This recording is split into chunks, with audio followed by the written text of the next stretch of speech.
Dear students and dear friends, स्वागत है अपने चैनल पॉलिटिकल साइंस एसबीएम में। उम्मीद है कि आपकी बीपीएससी पीजीटी पॉलिटिकल साइंस की तैयारी आपकी बेहतर चल रही होगी और पूरे जोश और होश के साथ। और ये ऐसा समय है कि आपको ज़्यादा से ज़्यादा रिलैक्स रहना है, ओवरलोड नहीं होना, ओवर थिंकिंग नहीं करना है, हाइपर थिंकिंग नहीं करना है। आराम से जितना पेशेंस रखेंगे, जितना रिलैक्स रहेंगे, माइंड को जितना सुकून देंगे, उतना ही आपके लिए लाभ होगा। आपने अब तक जितना पढ़ा आप उसको बस रिवीजन कीजिए। जितना आपने पढ़ लिया उसको रिवीजन कीजिए और जितना आपके पास कंटेंट है वो आप विश्वास कीजिए वो आपके लिए पर्याप्त है। उसे दाएं बाएं इधर उधर नहीं आएगा और जो आपको नहीं आएगा वो किसी को नहीं आएगा। तो जितना आपके पास है, जितना अब तक आपने पढ़ा उसको रिवाइज कीजिए। उसी के क्रम में हम लोग बीपीएससी जो 7th फेज़ की टीचर रिक्रूटमेंट एग्जामिनेशन चल रही है और अभी जो 2nd फेज़ का है, तो हम लोग पीजीटी पॉलिटिकल साइंस या जो राजनीति विज्ञान है उससे संबंधित प्रैक्टिस सेट को सॉल्व कर रहे हैं। इससे पहले हम लोग 16 प्रैक्टिस सेट को सॉल्व कर चुके हैं। आज का जो 17 जो है प्रैक्टिस सेट उसको सॉल्व करने हैं। तो आइए सॉल्व करते हैं। आगे बढ़ने से पहले वही आपसे पुराना रिक्वेस्ट है कि प्लीज़ आप चैनल को सब्सक्राइब कीजिए, साथ ही अपने दोस्तों में अधिक से अधिक शेयर कीजिए और प्लीज़ चैनल को सपोर्ट करने के लिए आप चैनल को ज्वाइन भी कीजिए। आइए पहला क्वेश्चन देखते हैं।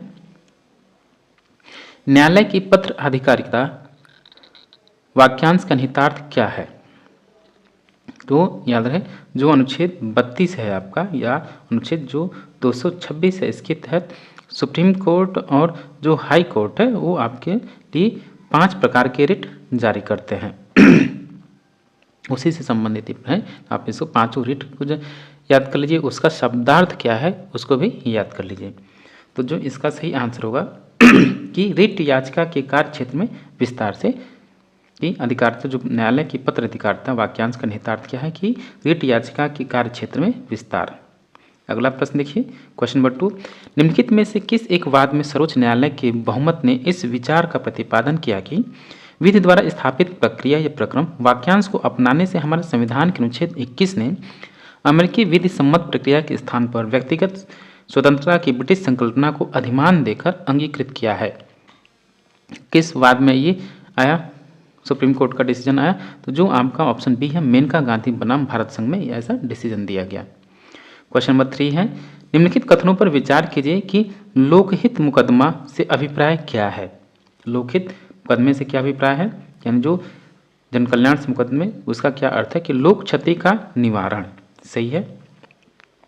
लोक कर्तव्यों का प्रवर्तन ये इसमें शामिल नहीं है। जो भी आपके मतलब की जो ड्यूटीज़ हैं, फंडामेंटल ड्यूटीज़ हैं, उनको सरकार या बाद मतलब अन्य जो संस्थाएं उसको आपको करने के लिए जो कर्तव्य बाध्य नहीं करा सकती।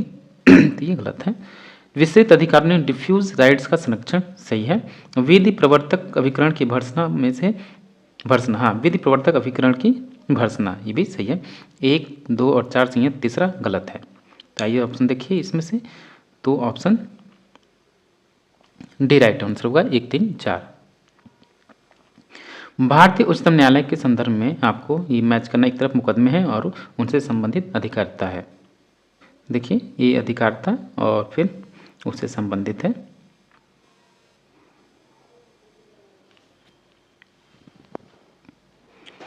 तो जो अपीलीय अधिकारिता है वो आपका संबंधित है कि आप अपील सिविल मामले में, आपराधिक मामले में और संवैधानिक मामले में कर सकते हैं सुप्रीम कोर्ट में। परामर्श अधिकारिता कि अगर कोई विधि का कोई प्रश्न अथवा सार्वजनिक महत्व कोई भी निर्दिष्ट हो उस पर आप सुप्रीम कोर्ट राष्ट्रपति को सलाह भी दे सकता है और राष्ट्रपति उसे सलाह ले भी सकता है। विविध जो शक्तियां हैं जो अभिलेख न्यायालय 129 उसके तहत भी ये शामिल है। तो इसका जो सही आंसर होगा ऑप्शन ए राइट आंसर होगा। अगला प्रश्न देखिए कि निम्नलिखित में से कौन सा एक कथन सही है? सही कथन कौन सा है इसमें से आपको देखना है। पहले, यदि भारत के मुख्य न्यायमूर्ति को उच्चतम न्यायालय की बैठकों में तदर्थ न्यायाधीश के रूप में उपस्थित रहने के लिए किसी उच्च न्यायालय के ऐसे न्यायाधीश को अनुरोध करना हो जो उच्चतम न्यायालय का न्यायाधीश नियुक्त होने के लिए सम्यक रूप से अहरित है, तो उसे क्या करना चाहिए? तो उसे सबसे पहले राष्ट्रपति जो है उसे सलाह लेना होगा। तो संबंधित उच्च न्यायालय के मुख्य न्यायमूर्ति से परामर्श तथा भारत के राष्ट्रपति की पूर्व सहमति आवश्यक है। तो ऑप्शन बी राइट आंसर होगा। अगला प्रश्न देखिए, निम्नलिखित में से कौन सी उच्च न्यायालय की अधिकारिता का किसी संघ राज्य क्षेत्र पर विस्तार या उससे अपवर्जन करता है। क्वेश्चन नंबर 6 का जो है कि इसका आंसर जो होगा कि ऑप्शन ए संसद की विधि द्वारा। तो जो अनुच्छेद जो 230(1) है, अनुच्छेद 230(1) में क्या है कि इसके तहत संसद विधि द्वारा किसी संघ राज्य क्षेत्र पर किसी उच्च न्यायालय की अधिकारिता का विस्तार कर सकेगी या किसी संघ राज्य क्षेत्र से किसी उच्च न्यायालय की अधिकारिता का अपवर्जन कर सकेगी। तो क्वेश्चन नंबर 7 देखिए, इन कथनों पर विचार करना है और इसमें से जो आपको सही आंसर लगे उस पर आपको टिक करना है। तो देखिए, संसद विधि द्वारा किसी राज्य के राज्यपाल को किसी निकटवर्ती संघ राज्य क्षेत्र का प्रशासक नियुक्त कर सकती है, विधि द्वारा नहीं, ये संसद नहीं, ये आपका राष्ट्रपति का कार्य न कि संसद का। तो ये पहला गलत है। यदि कोई राज्य का राज्यपाल निकटवर्ती संघ राज्य क्षेत्र के प्रशासक के रूप में कार्य हेतु नियुक्त होता है तो वह ऐसे प्रशासक के रूप में अपने कृत्यों का प्रयोग अपनी मंत्रिपरिषद से स्वतंत्र रहते हुए करेगा। ये कथन सही है, यानी पहला गलत, दूसरा सही है। अगला प्रश्न है क्वेश्चन नंबर 8, निम्नलिखित कथनों पर विचार कीजिए। पहला कथन देखिए कि न्यायालयों को पंचायतों के निर्वाचन क्षेत्रों के परिसीमन या ऐसे निर्वाचन क्षेत्रों को स्थानों के आवंटन से संबंधित किसी विधि की विधि मान्यता के परीक्षण की अधिकारिता नहीं है। ऐसा नहीं है, उसके पास है, तो ये गलत हो गया। दूसरा, किसी पंचायत के लिए कोई निर्वाचन ऐसी निर्वाचन अर्जी पर ही प्रश्नगत किया जाएगा जो ऐसे प्राधिकारी और ऐसी रीति से प्रस्तुत की गई है जैसा कि राज्य निर्वाचन आयोग द्वारा विहित किया गया हो। ये भी आपका गलत है, तो इसमें न तो 1 और न ही 2। अगला प्रश्न देखिए निम्नलिखित में से कौन सा एक सही सुमेलित है। जो इसमें से सही सुमेलित है वो आपको ऑप्ट करना है। तो जो बलवंत राय मेहता समिति है ये केवल पंचायती राज से संबंधित, बाकी जितने भी ऑप्शन है वो डिसमैच हैं। जो सही सुमेलित है कि बलवंत राय मेहता पंचायती राज संस्थाओं से संबंधित है। क्वेश्चन नंबर 10 है, भारत के संविधान भाग 9 के अंतर्गत गठित किसी राज्य का वित्त आयोग निम्नलिखित में से किन विषयों पर राज्यपाल को सिफारिश करता है। कि राज्य और पंचायतों के बीच राज्य द्वारा उद्गृहित करों की निवल प्राप्तियों का वितरण, सही है, पहला ऑप्शन सही है। दूसरा, ऐसे करों का अवधारण जो पंचायतों को समुन्निदिष्ट किए जाएंगे या उनके द्वारा विनियोजित किए जाएंगे, ये कथन भी सही है। राज्य की संचित निधि में से पंचायतों के लिए सहायता अनुदान, ये कथन भी सही है। ये तीनों ऑप्शन जो है वित्त आयोग से संबंधित उसके बारे में सही है। तो ऑप्शन जो है आपका ये राइट आंसर होगा 1, 2, 3। क्वेश्चन नंबर 11 देखिए, निम्नलिखित कथनों पर विचार कीजिए। पहला कि अनुच्छेद 243D के अनुसार प्रत्येक पंचायत में अनुसूचित जातियों अनुसूचित जनजातियों के लिए 1/3 स्थान आरक्षित है, कथन सही है। दूसरा, अनुसूचित जातियों और अनुसूचित जनजातियों के लिए आरक्षित स्थानों की कुल संख्या के कम से कम 1/3 स्थान अनुसूचित जातियों या जैसा कि मामला जो अनुसूचित जनजातियों से संबंधित स्त्रियों के लिए आरक्षित है, सही है।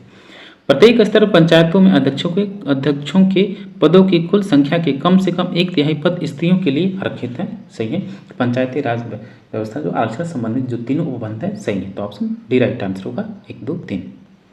क्वेश्चन नंबर 12, ये आपको मैच करना, एक तरफ आयोग है उससे संबंधित व्यक्ति हैं विषय। तो जो आपका JVP समिति है, जवाहरलाल नेहरू, पट्टाभी सीतारमैया और विसे वल्लभ भाई पटेल, तो ये थी आपकी जो समिति थी राज्यों का भाषावार विभाजन के आधार के लिए बनी थी। सरकारी आयोग केंद्र राज्य संबंध आपको पता ही है, केंद्र राज्य संबंध है। और जो काका कलेलकर आयोग प्रथम पिछड़ा वर्ग से संबंधित है, पिछड़े वर्ग से संबंधित है। तो इसका जो सही आंसर है क्वेश्चन नंबर 12 का वो ऑप्शन जो होगा आपका देखिए बी 2, 4, 1। 13वां देखिए, ये आपको संविधान संशोधन है और उससे संबंधित मामले हैं, तो उसमें आपको मैच करना है।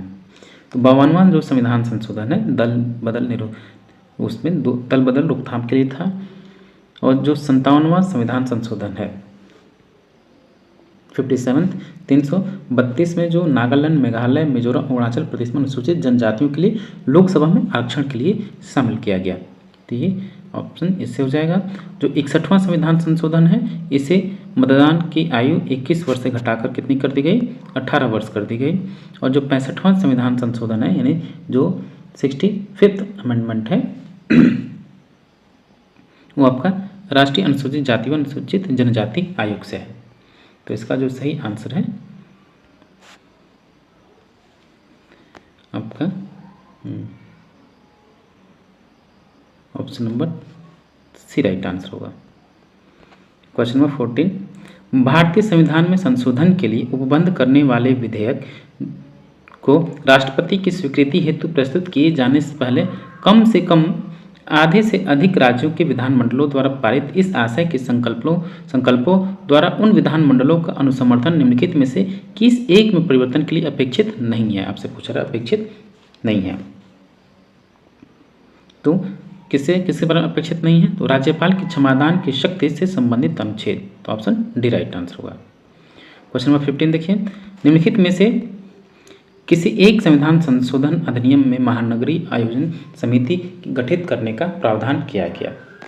तो याद रखिए ये 74वां संविधान संशोधन है जो कि 12वीं अनुसूची से संबंधित है, जो कि शहरी निकाय या जो शहरी पंचायत है या महानगरीय पंचायत है उससे संबंधित है। अगला प्रश्न है क्वेश्चन नंबर 16 कि 42वां संविधान संशोधन अधिनियम 1976 द्वारा अंतःस्थापित भारत के संविधान में भाग 9A निम्नलिखित में से किससे संबंधित है। तो जो भाग 9A है आपका वो प्रशासनिक अधिकरण से संबंधित है। एक तो ये जो अनुच्छेद 323 पढ़ा होगा आपने, अनुच्छेद 323A में शामिल है ये। फिर ये है आपका किसी कर के प्रवर्तन का न्याय निर्णय या विचारण, ये भी शामिल है।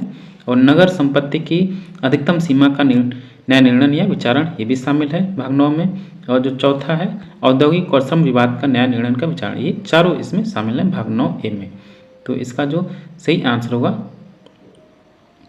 ऑप्शन ए राइट आंसर होगा, 1 2 3 4। अगला प्रश्न कि 91वें संविधान संशोधन अधिनियम 2004 का विषय क्या था। जो 91वां संविधान संशोधन अधिनियम 2004 का है कि मंत्रिपरिषद के आकार का परिसीमन या उसके सीमित करना। अब कह दिया कि कुल सदस्यों की संख्या का 15% से अधिक मंत्री नहीं रह सकते, या मंत्रिपरिषद के सदस्य कुल सदस्य संसद की कुल सदस्य संख्या के 15% से अधिक नहीं होगा। अगला प्रश्न है क्वेश्चन, निम्नलिखित में से भारतीय संविधान की कौन सी एक अनुसूची में एक मद के रूप में संसद सदस्यों, राज्यसभा के सभापति और उपसभापति तथा लोकसभा के अध्यक्ष और उपाध्यक्ष के वेतन और भत्ते समाविष्ट हैं। तो इन सभी जो संस्थाएं हैं इनके जो अध्यक्ष हैं जो आपकी दूसरी अनुसूची है, सेकंड शेड्यूल है, उसमें शामिल है, जो कि ऑप्शन में नहीं है, ये गलत है। याद रखिएगा जितने भी संसद के सदस्य हैं, राज्यसभा के सभापति, उपसभापति और लोकसभा के अध्यक्ष, इन सबकी जो वेतन भत्तों का प्रारूप है इनका उल्लेख भारतीय संविधान की दूसरी अनुसूची में शामिल किया गया है, सेकंड शेड्यूल में। क्वेश्चन नंबर 19 है राष्ट्रपति को पद से कैसे हटाया जा सकता है। तो राष्ट्रपति को पद से अनुच्छेद 61 जो है उसमें महाभियोग की प्रक्रिया के द्वारा हटाया जा सकता है। क्वेश्चन नंबर 20 भारतीय संविधान की निम्नलिखित में से कौन सी एक अनुसूची राज्यसभा में स्थानों के आवंटन से संबंधित है। तो जो आपकी चौथी अनुसूची है, तो राज्यसभा में राज्यों के लिए स्थानों का आवंटन इसमें व्यवस्था किया गया है संविधान की चौथी अनुसूची में। क्वेश्चन नंबर 21 ग्रेनविल ऑस्टिन के अनुसार निम्नलिखित में से कौन सा भारतीय संविधान का अंतःकरण है। तो भारतीय संविधान का जो अंतःकरण है अकॉर्डिंग टू ग्रेनविल ऑस्टिन कहते हैं कि तो मौलिक अधिकार और राज्य के नीति निर्देशक तत्व, तो 1 और 2 यानी ऑप्शन ए राइट आंसर होगा। सॉरी 1 और 2 नहीं, मौलिक अधिकार और राज्य के 2 और 3 ऑप्शन सी राइट आंसर होगा। ये आपको मैच करना है, एक तरफ संवैधानिक विकास है और उनसे संबंधित जो अधिनियम है उससे मैच कीजिए।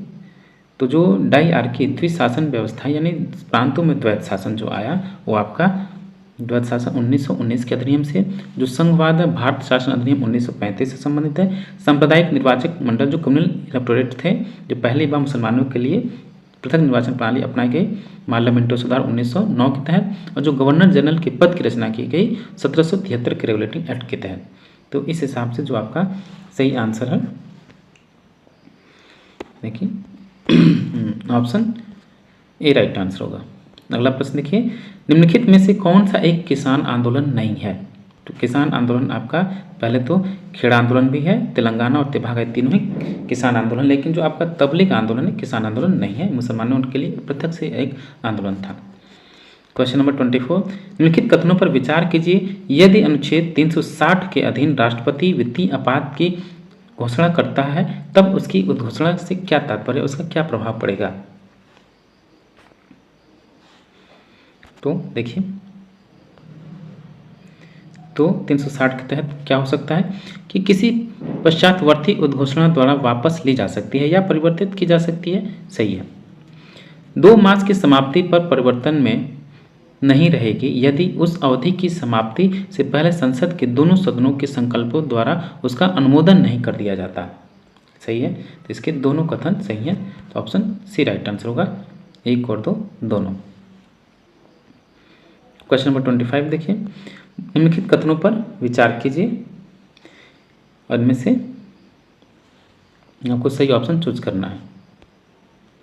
पहला है कि भारत के राष्ट्रपति के निर्वाचन के लिए संसद के प्रत्येक सदन के प्रत्येक निर्वाचित सदस्य के मतों की संख्या वह होगी जो राज्यों की विधानसभाओं के सदस्यों के लिए नियत कुल मतों की संख्या को लोकसभा के सदस्यों की संख्या से भाग देने पर आए। ये गलत है, बिल्कुल नहीं। जितने वहाँ के विधानसभा के सदस्य हैं और जो जनसंख्या वहाँ की उससे भाग देने पर आएगी। क्वेश्चन नंबर ए इसका ऑप्शन देखिए, दूसरा जो ऑप्शन है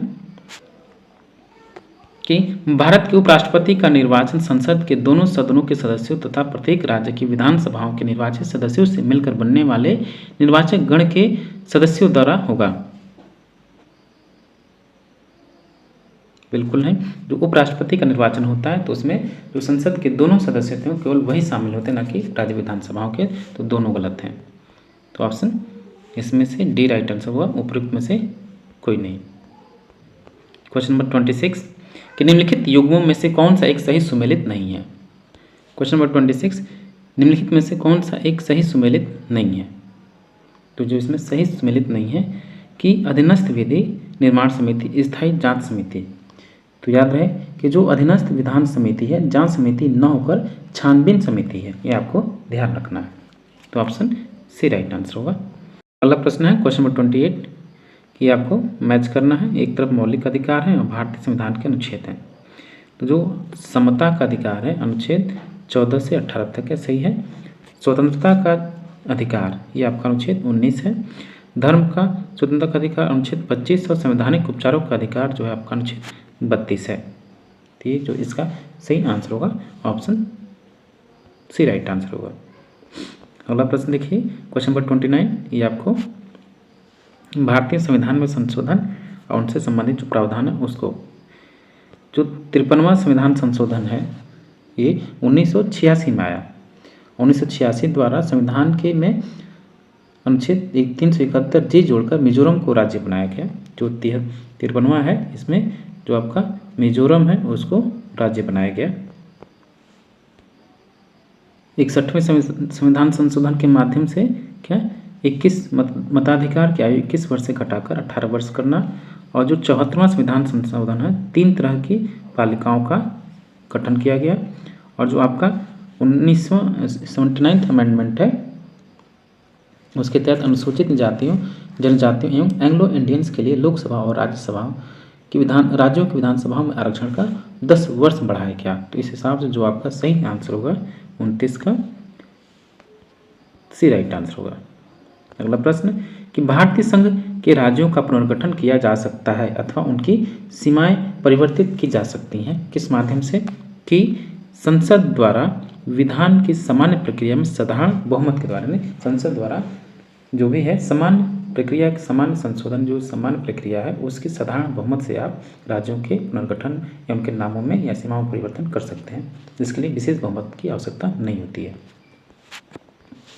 क्वेश्चन नंबर 31 देखिए, निम्नलिखित कथनों में से कौन सा एक भारतीय संविधान की 7वीं अनुसूची की सही व्याख्या करता है? तो है आपका इसमें संघ और राज्यों के मध्य शक्तियों का वितरण किया गया है। संघ सूची, राज्य सूची और समवर्ती सूची है, और समवर्ती सूची ऐसा विषय है जिसपे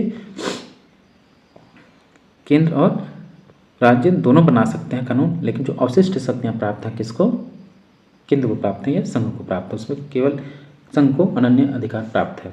क्वेश्चन नंबर 32 देखिए कि भारत के किसी राज्य में विधान परिषद का सृजन अथवा उसकी समाप्ति की जा सकती है। तो इसका जो सही आंसर है कि राज्य विधानसभा के तत्संबंधी संकल्प पारित करने पर संसद द्वारा, यदि किसी राज्य में विधान परिषद की स्थापना करनी है तो उस राज्य की विधानसभा इससे संबंधित संकल्प पारित करे और फिर उसके बाद संसद द्वारा इसकी पुष्टि की जाए। क्वेश्चन नंबर 33, भारतीय संविधान के किस अनुच्छेद के अधीन राज्यपाल राष्ट्रपति के विचार के लिए किसी विधेयक को आरक्षित रख सकता है? तो यह आपका अनुच्छेद 200, बेहद महत्वपूर्ण प्रश्न है। क्वेश्चन नंबर 34 देखिए, भारत में संघ राज्य संबंधों के विषय में निम्नलिखित कथनों पर विचार कीजिए। जो भारत में जो संघ राज्य संबंध उनमें कथनों पर विचार करना, सही ऑप्शन चूज करना है। 3 विधायी विषयों में यदि किसी में अतिव्याप्ति हो तो संघीय विधान को प्रधानता दी गई है, सही है। क्वेश्चन इसका ऑप्शन 2 कि समवर्ती क्षेत्रों के किसी एक ही विषय पर संघ और राज्य के कानून में यदि प्रतिकूलता हो और यदि राज्य द्वारा निर्मित कानून राष्ट्रपति की अनुमति के लिए सुरक्षित हों और राष्ट्रपति की अनुमति मिल जाए तो भी संघ द्वारा निर्मित कानून ही मान्य होता है। तो यह आपका गलत है, ऐसा नहीं है। 3 देखिए, भारतीय संविधान में अवशिष्ट शक्ति का निहित होना कनाडा के पूर्वाधारण का अनुसरण करता है और भारत सरकार अधिनियम 1935 का नहीं। हाँ सही है, ये तीसरा आपका सही है। 1 और 3 सही है, दूसरा इसमें गलत है।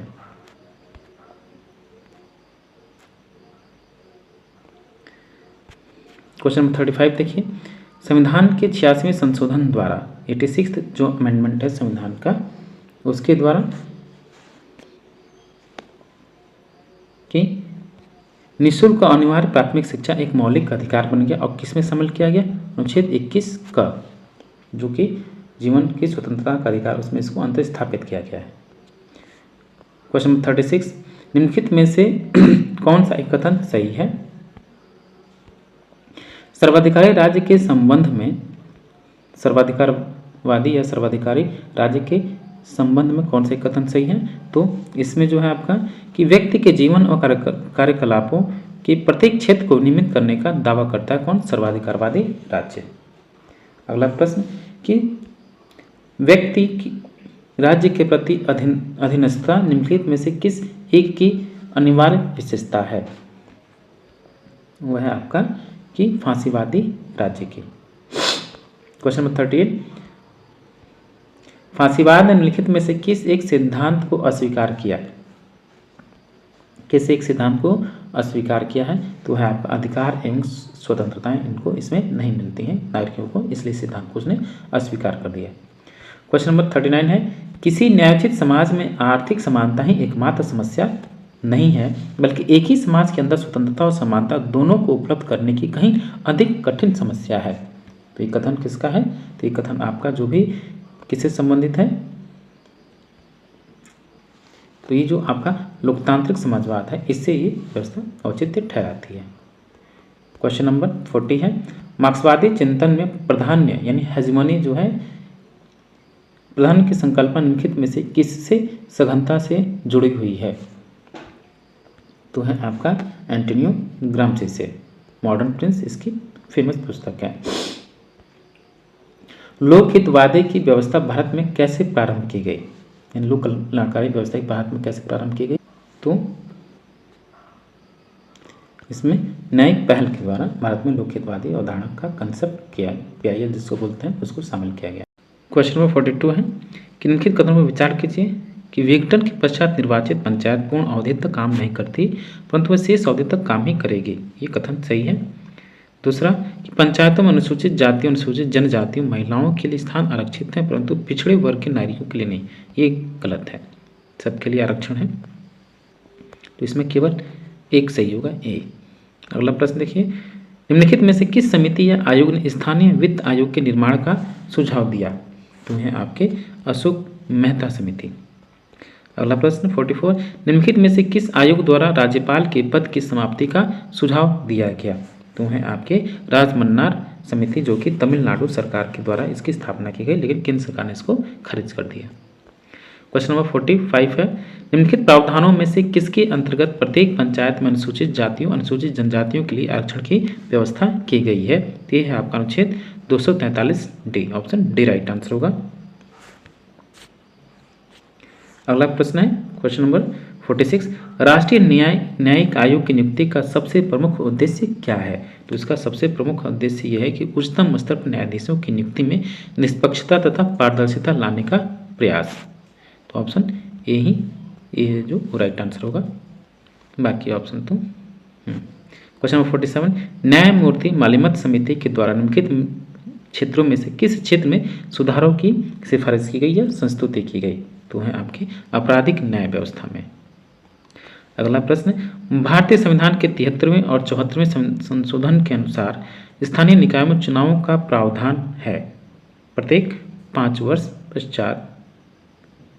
ऑप्शन सी राइट आंसर होगा। क्वेश्चन नंबर 49, निम्नलिखित कथनों पर विचार कीजिए और इसमें से जो आपका सही कथन है उसको ऑप्ट करना है कि भारत के उपराष्ट्रपति को राज्यसभा के ऐसे संकल्प द्वारा अपने पद से हटाया जा सकेगा जिसे राज्यसभा के तत्कालीन समस्त सदस्यों के बहुमत ने पारित किया और जिसे लोकसभा सहमत हो। तो ऑप्शन ए राइट है। दूसरा, उपराष्ट्रपति की पदावधि की समाप्ति से हुई रिक्ति को भरने के लिए निर्वाचन पदावधि की समाप्ति से पहले ही पूर्ण कर लिया जाएगा, ये भी कथन सही है। उपराष्ट्रपति अपने पद की अवधि समाप्त हो जाने पर भी तब तक पद पर धारण करता रहेगा जब तक उसका उत्तराधिकारी अपना पद ग्रहण नहीं कर लेता, ये कथन भी सही है, यानी तीनों कथन सही है। तो ऑप्शन ए राइट आंसर होगा। क्वेश्चन नंबर 50 है कि निम्नलिखित कथनों पर विचार कीजिए कि भारत के संविधान के अनुच्छेद 169 के अंतर्गत संसद विधि द्वारा किसी विधान परिषद वाले राज्य में विधान परिषद के उत्साधन के लिए या ऐसे राज्य में जिसमें विधान परिषद नहीं है विधान परिषद के सृजन के लिए उपबंध कर सकती है। इसके लिए एकमात्र प्रतिबंध यह है कि इस आशय का संकल्प विधानसभा की कुल सदस्य संख्या के बहुमत से पारित होना चाहिए। ऐसा नहीं है पहले विधानसभा के द्वारा पारित हो और फिर संसद के द्वारा भी वो पारित होना चाहिए। तो पहला आपका गलत है। दूसरा देख लीजिए कि भारत के संविधान के अनुच्छेद 171 के अंतर्गत विधान परिषद वाले राज्य की विधान परिषद के सदस्यों की कुल संख्या उस राज्य की विधानसभा के सदस्यों की कुल संख्या की 1/3 से अधिक नहीं होगी, ये कथन सही है। तो केवल 2 सही होगा। क्वेश्चन नंबर 51 देखिए, भारत के संविधान के निम्नलिखित प्रावधानों में से किसमें मंत्रिपरिषद के सामूहिक उत्तरदायित्व का सिद्धांत प्रतिष्ठापित किया गया है? बेहद महत्वपूर्ण क्वेश्चन है। तो अनुच्छेद जो 75(3) है इसमें जो मंत्रिपरिषद है लोकसभा के प्रति सामूहिक रूप से उत्तरदायी है वो। 52, राष्ट्रपति तथा मंत्रिपरिषद के संबंधों से संबंध संवैधानिक उपबंधों के विश्लेषण के लिए भारत के संविधान के कौन से अनुच्छेद सुसंगत हैं? तो है आपके 74, 75 और 78, ऑप्शन बी। तीनों ये आर्टिकल बेहद महत्वपूर्ण है। किसी राज्य के राज्यपाल की विधायी शक्तियों के संदर्भ में लिखित कथनों पर विचार कीजिए और इसमें से जो सही है वो आपको सही करना है। तो राज्यपाल राज्य विधानसभा को आहूत कर सकता है, सत्रावसान कर सकता है और भंग कर सकता है, सही है। तो और कि राज्यपाल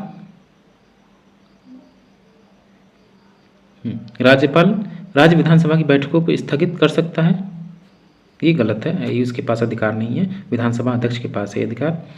और राज्यपाल नवनिर्वाचित विधानसभा के प्रथम सत्र में अभिभाषण करता है, सही है। राज्यपाल वार्षिक बजट को राज्य विधानसभा के समक्ष रखवाता है, ये भी सही है। तो ऑप्शन बी राइट आंसर होगा, 1, 3, 4। क्वेश्चन नंबर 54 देखिए कि वित्तीय आपात के बारे में उपबंधों के संदर्भ में लिखित कथनों पर विचार कीजिए कि वित्तीय आपात की उद्घोषणा संसद के प्रत्येक सदन के समक्ष रखी जाएगी।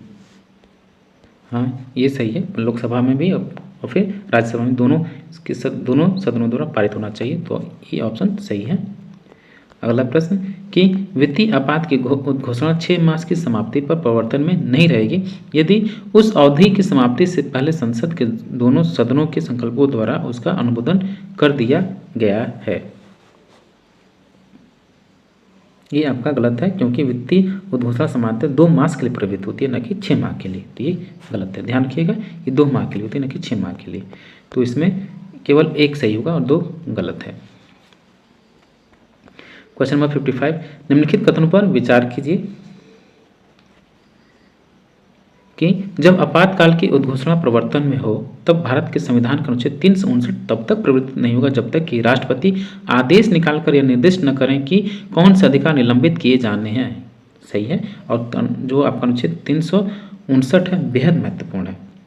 क्वेश्चन नंबर इसका ऑप्शन जो 2 है कि जब आपातकाल की उद्घोषणा प्रवर्तन में हो तब भारत के संविधान का अनुच्छेद 358 राज्य के विरुद्ध अनुच्छेद 19 द्वारा अधिरोपित निबंधनों को अस्तित्वहीन कर देता है। ये भी सही है, पहला और दूसरा दोनों सही है। तो ऑप्शन सी राइट आंसर होगा। क्वेश्चन नंबर 56 कि एक राज्य का राज्यपाल कब अध्यादेश जारी कर सकता है। तो इसका सही आंसर होगा कि जब भी राज्य की विधानसभा सत्र में न हो और राज्यपाल संतुष्ट हो कि ऐसी परिस्थितियां विद्यमान हैं जिनके कारण तुरंत कार्रवाई आवश्यक है। ऑप्शन सी राइट आंसर होगा।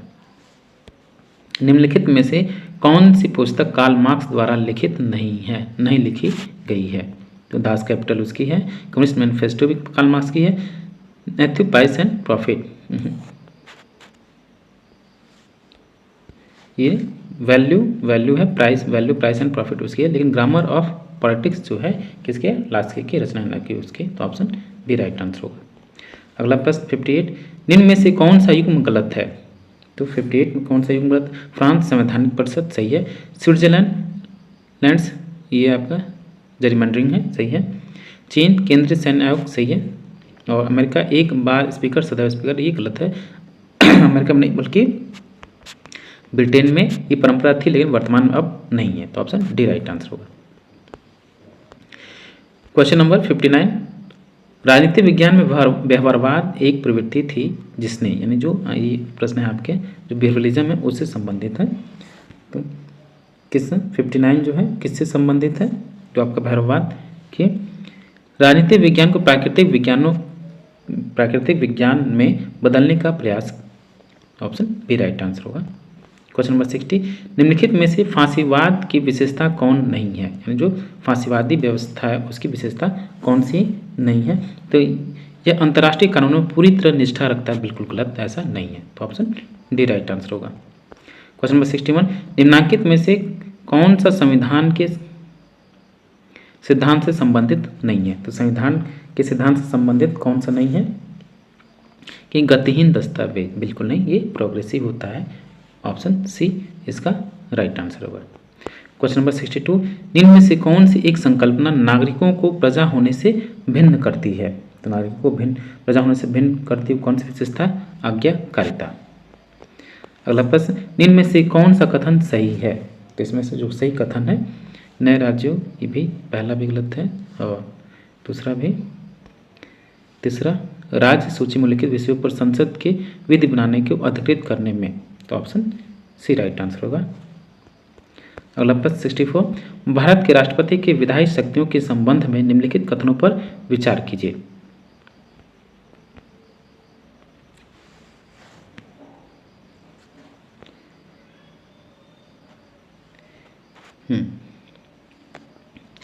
कि भारतीय विधानपालिका में राष्ट्रपति एवं संसद के दोनों सदन शामिल हैं।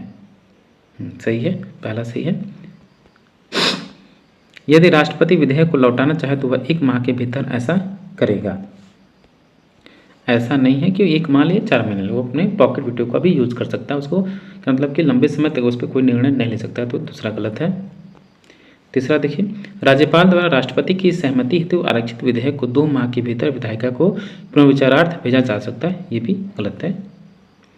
क्वेश्चन नंबर 4, ऑप्शन इसका 4 है। गैर वित्तीय विधेयक के संदर्भ में संविधान द्वारा कोई समय सीमा निर्धारित नहीं है। देखिए उसका आपको जवाब मिल गया। इसके अंतर्गत राष्ट्रपति सहमति विलंब अथवा असहमत घोषित कर सकता है। 4 सही है। इसमें पहला और चौथा सही होंगे, तो ऑप्शन सी राइट आंसर होगा।